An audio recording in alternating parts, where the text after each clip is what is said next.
at this.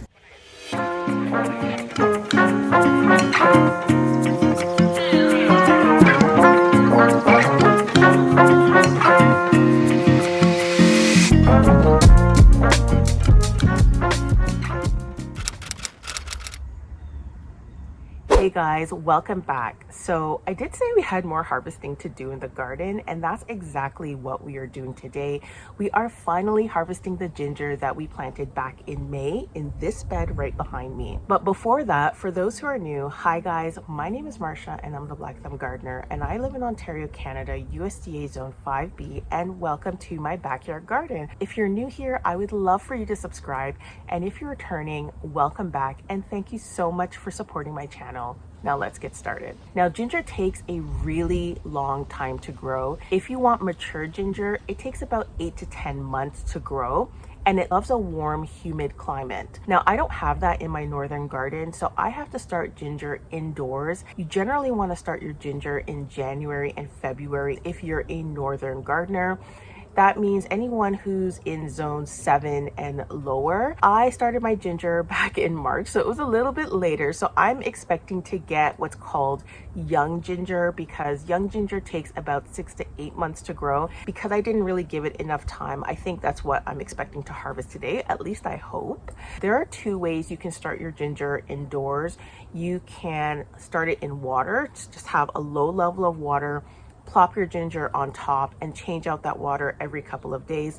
That's how I grew my ginger this year. And then when the shoots started to form and the roots were forming at the bottom, I eventually transplanted that ginger I grew in water into soil. You can also just directly plant in soil and avoid that whole step. I was just trying out something new this year. If you are a southern gardener, you can completely skip that step and just plant it straight into the garden. For those who are new to the channel, this is my backyard garden.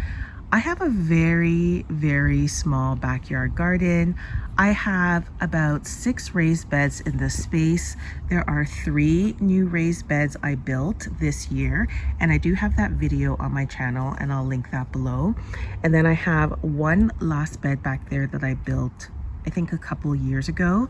And then I have 2 3-foot raised beds that my husband built with a trellis arc that goes between them. And this is where I do most of my gardening. And then over here, I do have a 9-foot Vago garden bed.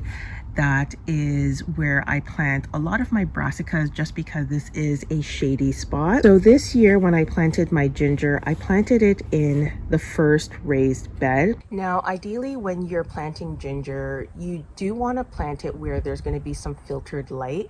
That really applies to warmer zones. I planted my ginger in a sunny location, and in a northern zone, you really don't have to plant it in filtered light. You just have to monitor the ginger to make sure that it's not getting heavily impacted by the sun and the leaves are burning. So this rule really applies to my southern gardeners who have very hot, very warm, humid climates. I don't know what I'm going to get underground here, because this year in this bed, I planted lettuce. This was my lettuce bed originally. In this spot, I had radishes in the spring.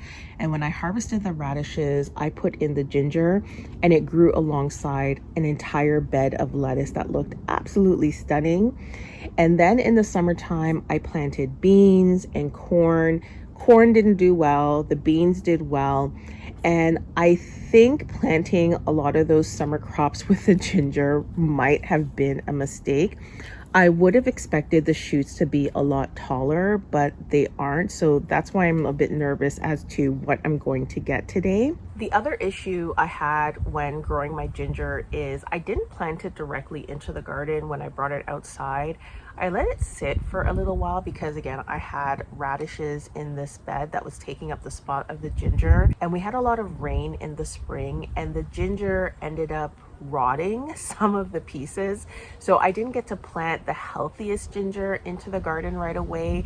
I planted some very small pieces that were sprouting just because the full-size ginger I planted just completely rotted.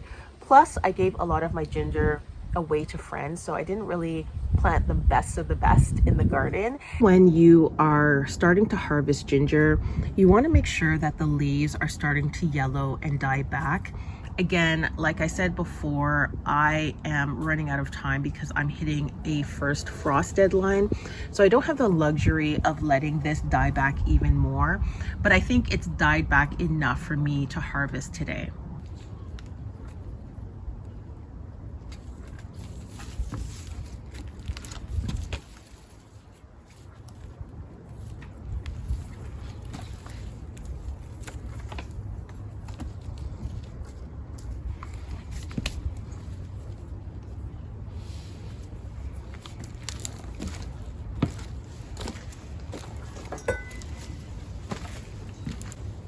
So I'm gonna start off with a shovel. I don't wanna pull at the plant itself. I do wanna preserve a lot of the ginger stalk, so I'm not gonna pull and snap it. I'm going to dig it out.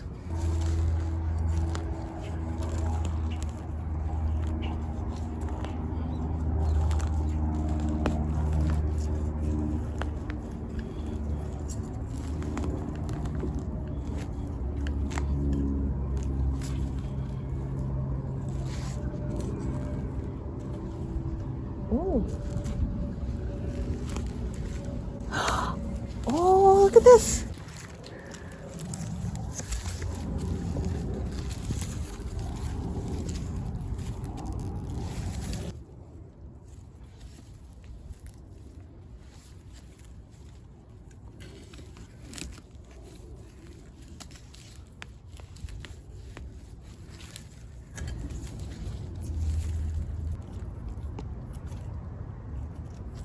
Okay, so this is what our first harvested piece of ginger looks like. And you're gonna see a couple of things when you're looking at this ginger that you harvest. The first is you're gonna see this old piece, and that is going to be the original piece that you planted into the ground. Then you're gonna see these fresher pieces. They look really young. This is young ginger, not mature ginger. And you're gonna know that because it has these red pieces on the ginger. I don't know if you can see that.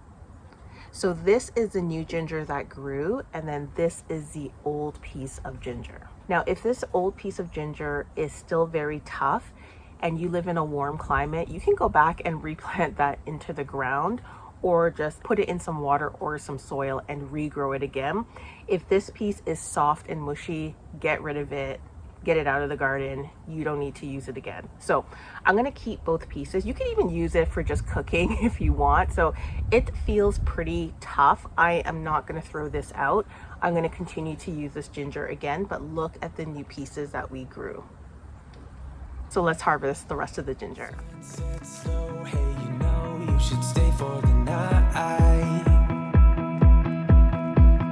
What you think? One more drink while we sit by the bonfire,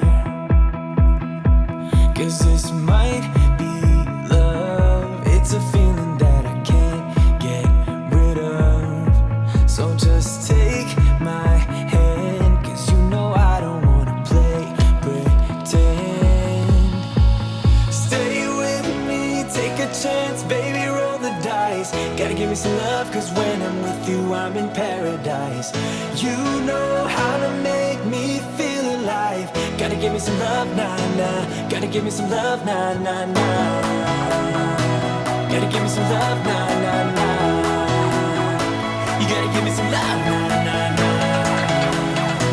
Gotta give me some love, nah, nah, nah. Let's go!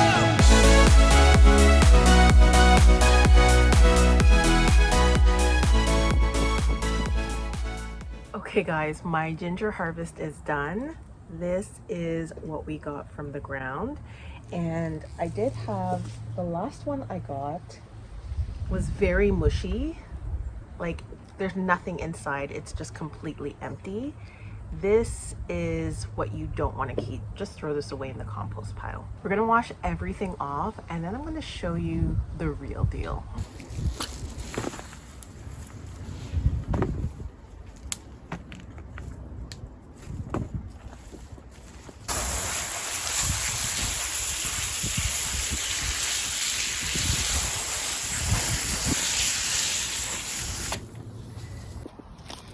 Okay guys, so we've cleaned off the ginger and I've just put it on the garlic bed as an examination table so we can take a closer look as to what we really harvested.